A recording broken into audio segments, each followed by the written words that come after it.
गुजरात के कड़ी शहर को देश में कॉटन वॉश ऑयल उद्योग का सबसे बड़ा हब माना जाता है।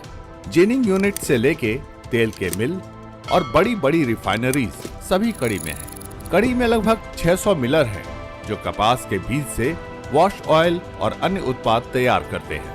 ये क्षेत्र न सिर्फ गुजरात बल्कि पूरे भारत में कपास और उससे जुड़े उत्पादों के प्रोसेसिंग का महत्वपूर्ण केंद्र है। एक तरह से देखा जाए तो कड़ी क्षेत्र देश के कपास उद्योग को महत्वपूर्ण दिशा दे रहा है। अभी एक कॉटन वॉश की जो इंडस्ट्रीज है गुजरात में सबसे बड़ी कड़ी में डेवलप हुई है। करीब 500-600 एक्सपिलर कड़ी में ऑयल मिल कॉटन सीड का कंजम्पशन करती है। इसमें से जो वॉश ऑयल निकलता है कॉटन वॉश ऑयल, तो वो भी कड़ी में रिफाइनरी, बड़ी बड़ी रिफाइनरी भी कॉटन वॉश ऑयल की कड़ी में है।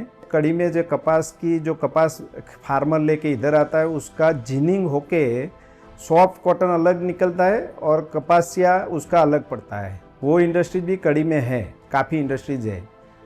कड़ी में जो जिनिंग में से जो सीड निकलता है वो सीड का क्रशिंग कंपोजिट यूनिट भी बहुत है और सिर्फ ऑयल मिल की भी इंडस्ट्रीज है अलग, जो सीड लेके ही उसका ऑयल और केटल फीड निकाल के काम कर रही है। भारत में सालाना लगभग 370 लाख गांठ कपास का उत्पादन होता है। कपास एक बहुउद्देशीय फसल है जिसका उपयोग भोजन और चारा के अलावा कपड़ा बनाने और खाद्य तेल आदि के लिए भी किया जाता है। कपास का फाइबर, जिसे लिंट भी कहते हैं, वस्त्र उद्योग के लिए प्राथमिक स्रोत है। जिनिंग या औटाई के दौरान इसमें से बीज अलग हो जाता है। कपास के बीज में लगभग 13% तेल होता है। इसका उपयोग आमतौर पर खाना बनाने और तलने के लिए किया जाता है।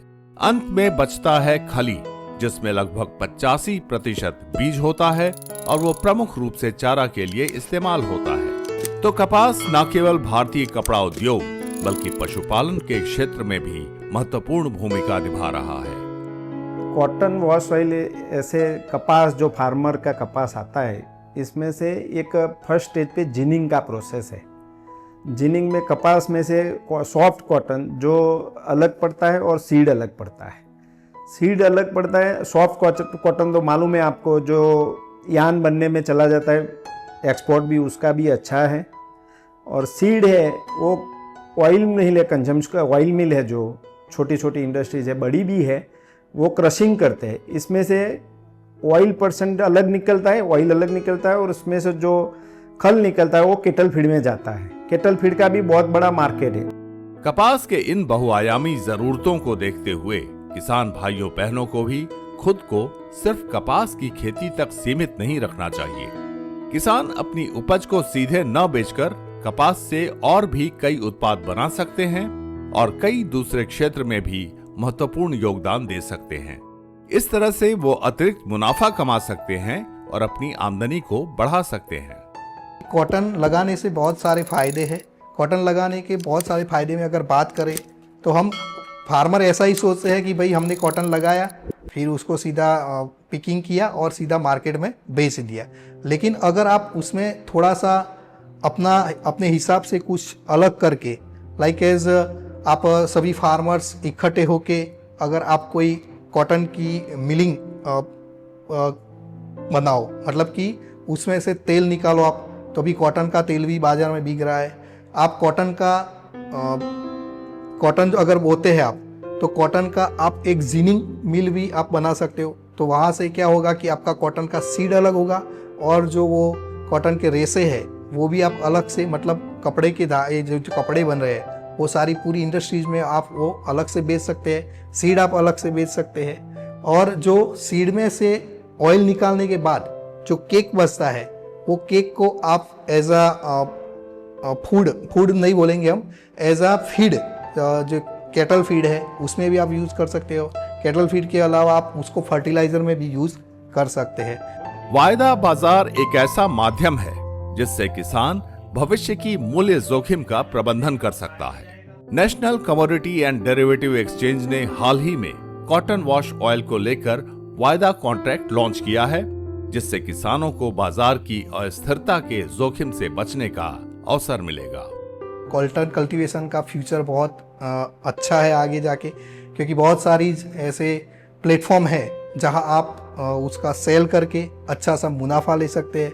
लाइक एज अभी ये NCDX का एक सीड को लेके एक प्रोजेक्ट चल रहा है कि आप वहाँ बेचते हैं तो आपको जो प्राइस का एक भय है, मतलब कि आपको प्राइस का फ्लक्चुएशन का जो डर है वो आप वहाँ कम कर सकते हैं। और फ्यूचर में वो बहुत सारा एक प्लेटफॉर्म स्ट्रॉन्ग होने वाला है। तो सभी फार्मर्स भाइयों का हमारा एक निवेदन है कि भाई आप जो कॉटन से भाग रहे हैं उसके अलावा कॉटन से आप दूर जो हो रहे हैं वो दूर ना होके आप कॉटन को कल्टीवेशन में ले। कॉटन वॉश ऑयल के फ्यूचर कॉन्ट्रैक्ट के कारण उद्योग को एक सुरक्षा कवच मिल गया है। किसान अब बीज, फाइबर और वॉश ऑयल के बाद पूरे के पूरे कॉटन कॉम्प्लेक्स के वायदा बाजार में हिस्सा ले सकता है। ये कदम वॉश ऑयल मिल और जिनिंग इंडस्ट्री के लिए एक सुरक्षित और स्थिर व्यावसायिक माहौल तैयार करेगा, जिसका सीधा फायदा किसानों को मिलेगा।